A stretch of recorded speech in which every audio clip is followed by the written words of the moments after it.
Praise the Lord. आप सबको जय मसीह की। प्रभु में सब आनंदित और मगन होंगे। परमेश्वर का धन्यवाद करते हैं कि प्रभु अपने वचनों के द्वारा हमसे किस तरह से बातचीत करते हैं। तो आइए हम आज का वचन देखेंगे कि परमेश्वर का शुभ संदेश है यिर्मयाह 33 का 3 वचन है। कोई पढ़ेगा इस वचन को? मुझसे प्रार्थना कर और मैं तेरी सुनकर तुझे बड़ी बड़ी और कठिन बातें बताऊंगा जिन्हें तू अभी नहीं समझता। हालेलुया। तो यहाँ परमेश्वर का वचन हमसे बातचीत करिए है कि मुझसे प्रार्थना कर और मैं तेरी सुनकर तुझे बड़ी बड़ी और कठिन बातें बताऊंगा जिन्हें तू अभी नहीं समझता। तो मेरे प्रिय भाई बहनों, परमेश्वर हमसे किस कठिन बातों के बारे में कह रहा है हमें नहीं पता, क्योंकि वो परमेश्वर है। तो जिस तरह से आज का जो विषय है परमेश्वर के पुकारो, परमेश्वर को पुकारो। अगर हम परमेश्वर को पुकारेंगे तो वो उत्तर देगा। तो जहाँ हमें परमेश्वर का वचन यही बता रहा है कि किस तरह से हमें इस शुभ संदेश के द्वारा वचन हमें समझा रहा है कि मुझसे प्रार्थना कर और मैं तेरी सुनकर तुझे और बड़ी बड़ी बातें और कठिन बातें बताऊंगा जिन्हें तू अभी नहीं जानता। तो कई बारी हमारे जीवन में ऐसे हालात आते हैं जो कोई हमें कभी दिखाई नहीं देते। ऐसी परेशानियां हमारे जीवनों में आती हैं, कभी हमें पता नहीं रहती। तो इसीलिए परमेश्वर का वचन बताता है कि मैं ऐसी बड़ी बड़ी बातें, कठिन कठिन बातें तुझे बताऊंगा। परमेश्वर कभी हमें निराश नहीं होने देते।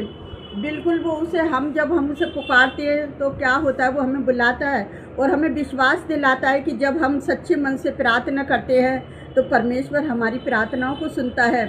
केवल वो हमारा उत्तर ही नहीं देता, बिल्कुल वो ऐसा अद्भुत कार्य और समाधान भी हमारे लिए निकालता है, दिखाता है कि जिसकी हमने कभी भी कल्पना भी नहीं की होगी।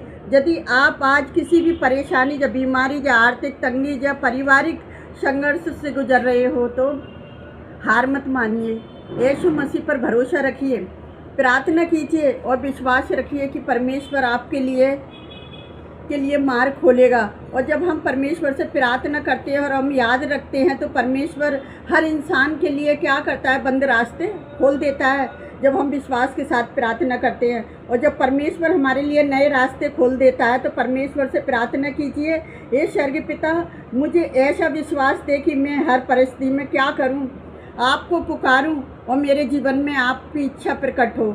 जब हम परमेश्वर से ऐसी प्रार्थना करते हैं कि प्रभु आपकी इच्छा मेरे जीवन में प्रकट हो और मुझे अपने मार्ग पर चला, यीशु मसीह से हम जब ऐसे प्रार्थना करते तो प्रभु हमारे लिए ऐसे मार्ग खोलता है। और ऐसी प्रार्थना परमेश्वर हमारे परिवार के लिए नए नए रास्ते खोलता है। और हमें विश्वास रखना है कि यीशु मसीह पर विश्वास करें और हम प्रार्थना करें कि परमेश्वर हमारे लिए नए नए रास्ते खोले। तो मैं अपने परमेश्वर का धन्यवाद करती हूँ। तो मैं आपके बीच में एक गवाही शेयर करना चाहती हूँ कि किस तरह से एक बारी हमारे 4 फैमिली एक साथ लड़ी थी और उनके बारे में आज मैं गवाही बताना चाहती हूँ। कई बारी हम परमेश्वर के कामों में लगे रहते हैं और इंसान की बातों पर ध्यान नहीं देते।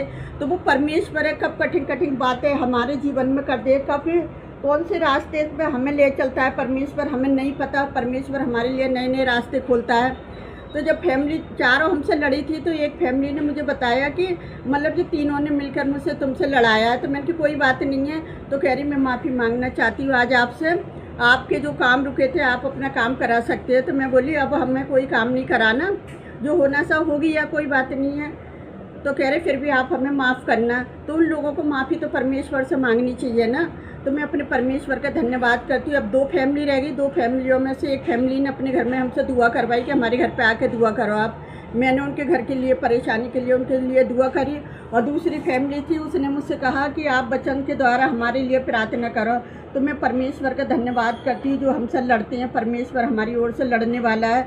तो अब एक लेडीज़ रह गई थी। वो लेडीज़ अपने आप को बहुत लखपति समझती थी। तो लेकिन अचानक से कल उसका मेरा टकराव हुआ। तो मैंने उसको बोला आंटी नमस्ते। तो वो एकदम से घबरा के बोली कि इससे तो मैं लड़ती थी जो मुझसे नमस्ते कर रही है, अब अचानक से आके कहती है मुझसे आप कहाँ रहती हो। मैंने कि मैं यहीं पर ही रहती हूँ।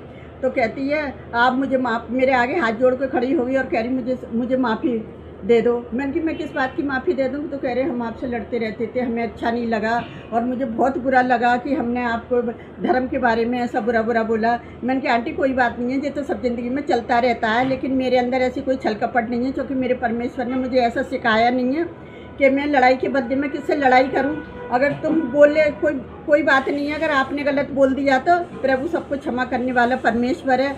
तो मैं अपने परमेश्वर का धन्यवाद करती हूँ कि हम जब शांत रहते हैं तो परमेश्वर कब किसको हमारे आगे लेके आ जाए कि वो माफ़ी मांगे। तो मैं प्रिय भाई बहनों, आप भी अगर आपके साथ कोई बुरा कर लिया है तो आप जो परमेश्वर के रास्ते पे चल रहे हो तो आपको क्या करना है, क्षमा करना है एक दूसरे को। जब मैंने उसको बोला आंटी मैंने आपको सबको क्षमा कर दिया और मेरे मन में कोई भी ऐसी बात नहीं है जो मैं आपके विरोध में हूँ, लेकिन मैं अपने परमेश्वर के मार्ग पर चलती हूँ। मेरा परमेश्वर भला है जो हमेशा अपने लोगों के साथ भलाई करता है। तो मैं अपने परमेश्वर का धन्यवाद करती हूँ छोटी गवाही के लिए। और मैं आप सबके लिए भी प्रार्थना करना चाहती हूँ कि परमेश्वर हमारे जीवनों में किस तरह से कठिन कार्य करना चाहता है, कैसी कैसी बातें बताना चाहता है, तो वो परमेश्वर ही जानता है और आप और मैं नहीं जान सकते। तो आइए हम प्रार्थना करते हैं। हालेलुया, धन्यवाद करते हैं मेरे राजाओं के राजा, प्रभुओं के प्रभु, आप महान है राजा, आप स्तुति के योग्य हैं पिताजी। आपने उस चार फैमिली के मन को दीन करा, उस बड़ी दया के लिए मैं आपका दिल से धन्यवाद करती। प्यारी जो परमेश्वर, जो आपने अपने बेटे यीशु मसीह को हमारे लिए भेजा पिता, तो उसके कोड़े खाने से हम चंगे हो जाएं, उसके लहू के द्वारा हमें शिफा मिले, उसकी सूली की मौत के द्वारा हमें जीवन मिले। तो पिताजी जीवन जो आपने दिया है जो बहुताई से आपके लिए इस्तेमाल हो प्यारी जो परमेश्वर, कि हम लड़ाई के बदले किसी से लड़ाई ना करें, गाली के बदले किसी से गाली ना दे मेरे जो परमेश्वर, क्योंकि हम आपने कहा है कि तुम बुराई को भलाई से जीत लो। तो पिता सचमुच तेरा प्रेम हमेशा हमारे अंदर बना रहे प्यारे पिता परमेश्वर। इस जगत में हम उस ज्योति की तरह चमकते रहे जिस तरह से आप एक स्टार बनकर चमके प्यारे जो परमेश्वर, जो आपने अपने आप को बलिदान दे दिया मेरे यीशु राजा के हम सारे लोग बचाए जा सके। तो पिता आप सारी मानव जाति को बचाने वाले परमेश्वर है मेरे जो परमेश्वर। मैं उन सब लोगों के लिए भी यही प्रार्थना करती हूँ कि उनके जीवनों को बदलें प्यारे पिता परमेश्वर।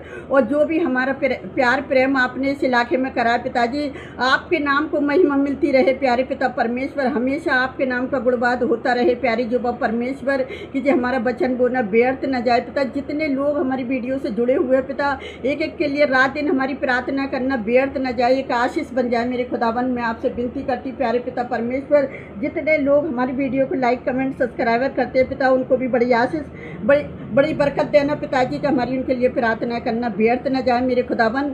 और मैं आपसे क्या मांगूं पिता, आप तो हमारे मांगने से पहले ही जानते हैं, आपने हमारी छोटी सी प्रार्थना को सुना और कबूल किया, उसके लिए धन्यवाद करते हैं। हम सारा आदर महिमा आपको देते हैं पिता, हर बुराई को आपकी सूली तरह बांधते हैं पिता। हम जो भी मांगते हैं आपके प्यारे बेटे यीशु मसीह के नाम से मांगते हैं, आमीन। प्रभु आप सबको बहुत से आशीष दे।